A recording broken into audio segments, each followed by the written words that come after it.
Assalamu alaikum viewer, Ahsan from Ahsan Tech Tips. Microsoft PowerPoint প্রেজেন্টেশনে আজকে আমরা অ্যানিমেশনের কিছু কাজ দেখব এবং আজকের এই ভিডিওটি অনেক গুরুত্বপূর্ণ একটি ভিডিও। আশা করি সবাই অনেক মনোযোগ সহকারে দেখবেন। চলুন তাহলে শুরু করা যাক। আমি আমার পাওয়ারপয়েন্ট প্রেজেন্টেশনটি ওপেন করিয়েছি। এখন উপরে যে সমস্ত ট্যাবগুলো আছে, হোম ট্যাবের সমস্ত কাজগুলো তো আমরা দেখেছি। ইনসার্ট ট্যাবের আন্ডারে যে সমস্ত রিবনগুলো আছে সবগুলো আমরা দেখেছি।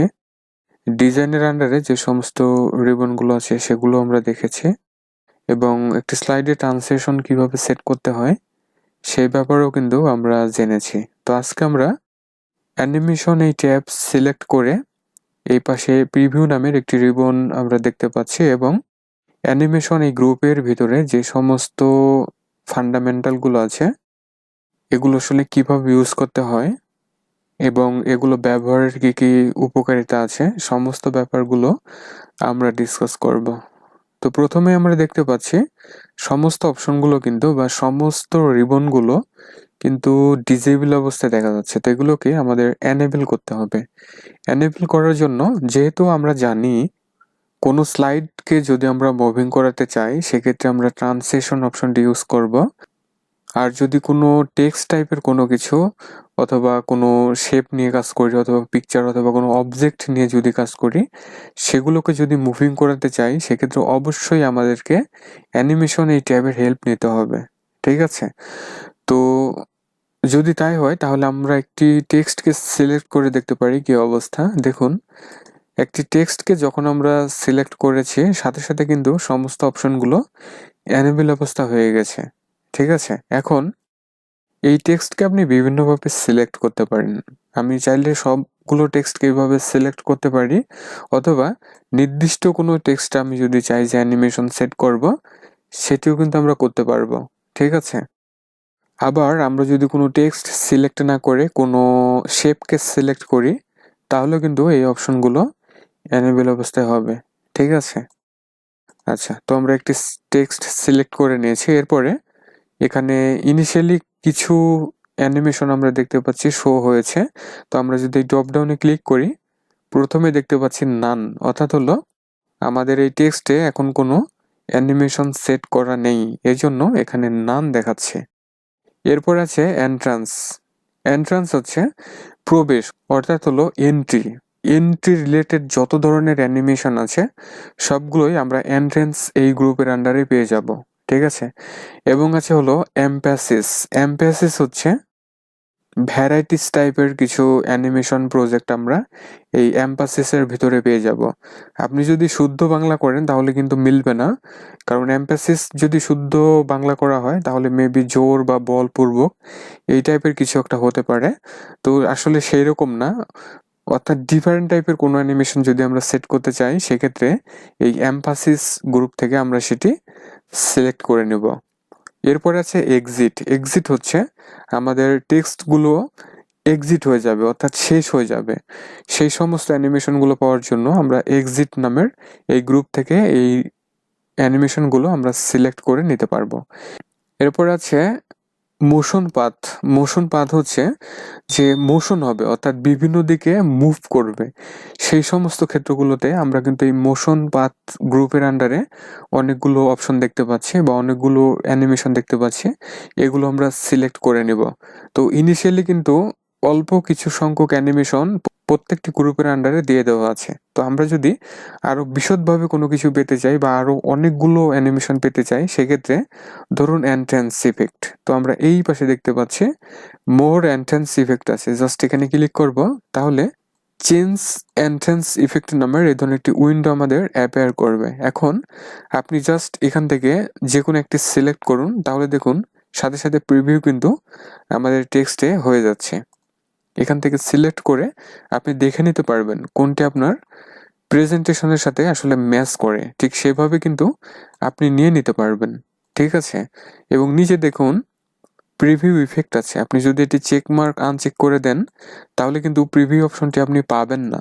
ঠিক আছে? এখানে সিলেক্ট করলে সেটি কিন্তু আর প্রিভিউ হচ্ছে না। সো অবশ্যই আমাদের লক্ষ্য রাখতে হবে এখানে চেক বক্সটিকে চেক করে দিতে হবে। এখন আপনি এখান থেকে ডেমনস্ট্রেশন বা ডেমো কিন্তু আপনি দেখতে পারবেন। ডেমনস্ট্রেশন আপনি কিন্তু দেখে দেখে ইউজ করতে পারবেন। ধরুন এটি আমার পছন্দ হলো, জাস্ট আমি ওকে করে দিলাম, তাহলে কিন্তু 1 দেখা যাচ্ছে। তার মানে কি, আমাদের এই টেক্সটে একটি অ্যানিমেশন সেট করা হয়েছে। তো আপনি যদি চান আরও অ্যানিমেশন সেট করবেন, সেটিও পারবেন। ধরুন আমি এন্ট্রেন্স থেকে একটি সেট করে দিয়েছি, এখন এক্সিট থেকে ধরুন স্পিল্ড এটি আমি সেট করে দিলাম। তাহলে কি হলো, প্রথমে আমার এই টেক্সটটি এন্ট্রেন্স হবে, এরপরে ক্লোজ হবে, অর্থাৎ হলো এক্সিট হবে। তো আপনি যদি এটিকে চেঞ্জ করতে চান, সেক্ষেত্রে আবার ওই ড্রপডাউনে ক্লিক করে আপনি এখান থেকে চেঞ্জ করে দিতে পারবেন, অথবা ক্যাটাগরি যদি চেঞ্জ করতে চান, সেক্ষেত্রে এখান থেকে চেঞ্জ করে নিতে পারবেন। এরপরে আছে হলো এমপ্যাসিস। তো এমপ্যাসিস ইফেক্টে যদি আমরা ক্লিক করি, তাহলে এখানে সেম কিন্তু ওই উইন্ডো পেয়ে যাচ্ছি। এখান থেকে দেখে দেখে আমরা কিন্তু সিলেক্ট করে নিতে পারবো। দেখুন এখানে অনেক ধরনের কিন্তু এই এমপ্যাসিস অ্যানিমেশন ইফেক্টগুলো দেওয়া আছে। তো আমাদের যেটি পছন্দ ঠিক সেভাবে আমরা কিন্তু সিলেক্ট করে দিতে পারবো। এরপরে আছে হলো মোর এক্সিট ইফেক্ট। এক্সিট হচ্ছে, আমরা তো জানি যে ক্লোজ হয়ে যাবে, দেখুন এক্সিট হয়ে যাচ্ছে। তো আমাদের প্রেজেন্টেশনের ধরন অনুযায়ী আমরা কিন্তু সিলেক্ট করে দিতে পারবো। দেন নিচে আছে হলো মোশন পাথ। তো মোশন পাথ যদি আমরা সিলেক্ট করি, এখানে কিন্তু অনেক অনেক স্টাইলের অ্যানিমেশন দেওয়া আছে। যেমন ধরুন এখানে সার্কেল দেখতে পাচ্ছি, তো সার্কেল দিলে সার্কেল স্টাইলে কিন্তু অ্যানিমেশনটি হচ্ছে। তো আরও অনেক অনেক ধরনের স্টাইল কিন্তু আছে, তো এগুলো আমরা দেখে দেখে সিলেক্ট করে নিতে পারবো। আচ্ছা, এখন ধরুন আপনি চাচ্ছেন যে এখানে যতগুলো ক্যাটাগরি আছে, এই ক্যাটাগরির ভিতর থেকে এই অ্যানিমেশনগুলো আপনার পছন্দ হচ্ছে না। এখন আপনি চাচ্ছেন আপনার নিজের মতো করে একটি অ্যানিমেশন তৈরি করবেন, তাহলে সেটি কিভাবে করা যাবে? তো সেটি করার জন্য আমরা টেক্সটকে সিলেক্ট করে নিচ্ছি, দেন এই ড্রপ ডাউনে ক্লিক করে আমরা দেখুন এই যে মোশন পাথের এগেইনস্টে এখানে কিন্তু এই যে কাস্টম পাথ আমরা দেখতে পাচ্ছি। জাস্ট এটিকে আমরা সিলেক্ট করে নেব, তাহলে দেখুন মাউসের প্লাস সিম্বলটি কিন্তু দেখা যাচ্ছে। এখন আপনি যেভাবে খুশি এভাবে ড্র্যাগ করবেন, এই অ্যানিমেশন কিন্তু ঠিক সেভাবেই সেট হবে। এরপরে ডাবল ক্লিক করুন, দেখুন আমি যা যা করেছি ঠিক সেভাবে কিন্তু আমার অ্যানিমেশনটি সেট হয়ে গেছে। ঠিক আছে, তো আমরা একটু প্রিভিউ করাতে পারি, দেখুন। অর্থাৎ আপনার নিজের মতো করে যদি কোনো অ্যানিমেশন আপনি সেট করতে চান, সেক্ষেত্রে সেট করে দিতে পারবেন। আবার দেখুন এই অ্যানিমেশনটি সেট করার পরে একটি অ্যারো দেখতে পাচ্ছি, এগুলোকে আমাদের মতো করে কাস্টম করে নিতে পারবো। অর্থাৎ কোথায় থেকে স্টার্ট হবে, কোথায় থেকে শেষ হবে, সমস্ত ব্যাপারগুলো কিন্তু আপনি নিজেদের মতো করে সিলেক্ট করে দিতে পারবেন। ঠিক আছে। আচ্ছা, এরপরে লাস্টে আসা যাক। লাস্টে আরেকটা অপশন আছে, ওয়েলি অ্যাকশন ভার্বস আমরা দেখতে পাচ্ছি। তো এই অপশনটি সম্পর্কে আমরা অনেকেই জানি না যে অপশনটি আসলে কিভাবে ইউজ করতে হয়। তো আমি দেখিয়ে দিচ্ছি এটি কিভাবে ইউজ করতে হয়। আচ্ছা, আমরা এই শেপটিকে একটু উপরে দিকে নিচ্ছি, এবং শেপে কিভাবে অ্যানিমেশন সেট করতে হয় এই ব্যাপারটা আমরা একটু পরেই দেখব। আমরা দেখতে পাচ্ছি যে ওয়েলি অ্যাকশন ভার্ব এটি কিন্তু এনেবল নেই, এটি কিন্তু ডিসেবল দেখাচ্ছে। ঠিক আছে, প্রথমে আমাদের এটি এনেবল করতে হবে। তো এনেবল করার জন্য আমরা যদি টেক্সটগুলোকে সিলেক্ট করি, তাহলে কিন্তু এটি কিন্তু এনেবল হচ্ছে না। আবার যদি কোনো পিকচার সিলেক্ট করি, সেক্ষেত্রেও কিন্তু হচ্ছে না। তাহলে কিভাবে হবে? এর জন্য আমাদের সিম্পলি যেতে হবে ইনসার্টে। ইনসার্ট থেকে আমরা যদি একটু ডান দিকে আসি, টেক্সটের আন্ডারে এখানে অবজেক্ট দেখতে পাচ্ছি। তো অবজেক্ট কিভাবে নিয়ে কাজ করতে হয় সে ব্যাপারগুলো তো আমরা জানি, তাই না? তো এই অবজেক্টে ক্লিক করতে হবে। তাহলে ইনসার্ট অবজেক্ট নাম এই ধরনের একটি উইন্ডো কিন্তু আমরা পেয়ে যাচ্ছি। তো এখানে ক্রিয়েট নিউ এবং হচ্ছে ক্রিয়েট কাস্টম ফাইল আছে, তো দুটি ক্যাটাগরি আছে। তো অবজেক্ট বলতে এখানে কিন্তু বিভিন্ন ধরনের অবজেক্ট আছে, যেমন পিকচার টাইপের কোনো অবজেক্ট নিয়ে যদি কাজ করতে চাই, অথবা কোনো এক্সেল, ওয়ার্ড অথবা পাওয়ার পয়েন্টের কোনো প্রেজেন্টেশনকে অবজেক্ট হিসেবে ইউজ করতে চাই, সেগুলো কিন্তু আমরা করতে পারবো। ঠিক আছে, তো আমি দেখাবো অন্য একটি প্রেজেন্টেশনকে কিভাবে লিঙ্ক করে অ্যানিমেশন সেট করা যায়, সেই ব্যাপারটা আমরা দেখব। ঠিক আছে, তো এর জন্য আমরা ক্রিয়েট ফ্রম ফাইল আছে, এখানে ক্লিক করার পরে এখন ব্রাউজ করব। ব্রাউজ করার পরে ডেস্কটপে আমি একটি টেস্ট নামের একটি ওয়াইলি ভার্ব অ্যানিমেশন নামের একটি প্রেজেন্টেশন পূর্বে ক্রিয়েট করে রেখেছি। তো এই প্রেজেন্টেশনটিকে আমি অবজেক্ট হিসাবে ইউজ করে তারপরে এটিকে ওয়াইলি ভার্ব হিসাবে অ্যানিমেশন সেট করব। ঠিক আছে, তো সিলেক্ট করার পরে ওকে করলাম, এরপরে ওকে করব।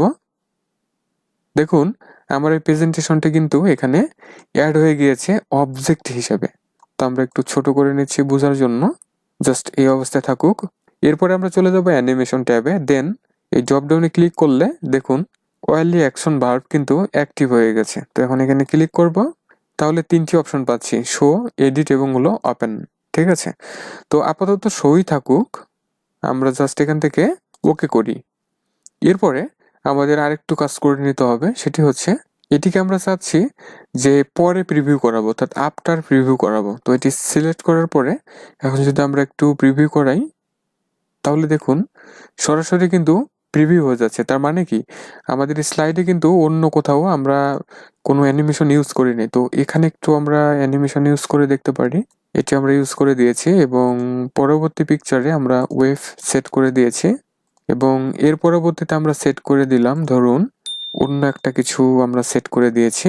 তাহলে কি হলো, সবগুলোতে কিন্তু আমরা অ্যানিমেশন সেট করে দিয়েছি এবং এটিতেও কিন্তু আমরা অ্যানিমেশন সেট করে দিয়েছি। এখন আমরা উইথ প্রিভিয়াস করে দেখতে পারি কি অবস্থা। এখন আমরা একটু প্রিভিউ করে দেখতে পারি কি অবস্থা। তো প্রথমে আমরা মাউস ক্লিক করি, এরপরে যদি ক্লিক করা হয় পরবর্তী অ্যানিমেশনটি পেয়ে যাচ্ছে। এরপরেই দেখুন সাথে সাথে কিন্তু আমার ওই প্রেজেন্টেশনটি কিন্তু ওপেন হয়ে যাচ্ছে এবং অ্যানিমেটেড কিন্তু হচ্ছে।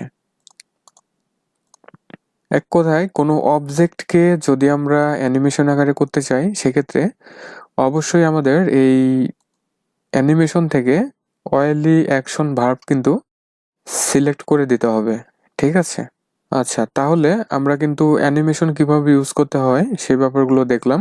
তো কোনো শেপে যদি অ্যানিমেশন সেট করতে চাই, শেপ সিলেক্ট করার পরে আমরা যে কোনো একটি ক্যাটাগরি থেকে কিন্তু ধরুন এটি আমি চাচ্ছি, তাহলে আমরা সিলেক্ট করে দিলে সেটি সেট হয়ে যাবে।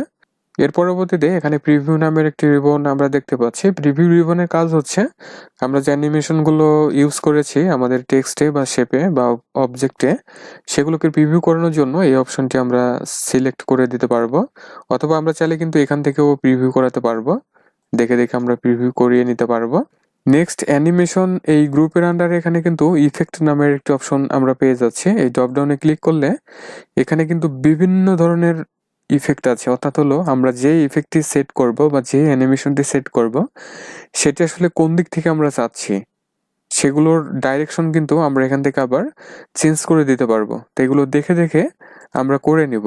ঠিক আছে, এবার অ্যানিমেশন এই গ্রুপের একেবারে নিচের দিকে দেখুন একটি অ্যারো আছে। তো এখানে যদি ক্লিক করা হয় তাহলে দেখুন একটি উইন্ডো কিন্তু আমরা পেয়ে যাচ্ছি, অর্থাৎ এখানে যে ধরনের অ্যানিমেশন আমরা নিব ঠিক ওই অ্যানিমেশন রিলেটেড একটি করে প্রপার্টিস আমরা কিন্তু এখানে পেয়ে যাচ্ছি। দেখুন ফ্লাই ইন এই অ্যানিমেশনটা আমি এই টেক্সট ইউজ করেছি, এজন্য ফ্লাই ইনের আন্ডারে একটি উইন্ডো কিন্তু আমরা পেয়ে যাচ্ছি।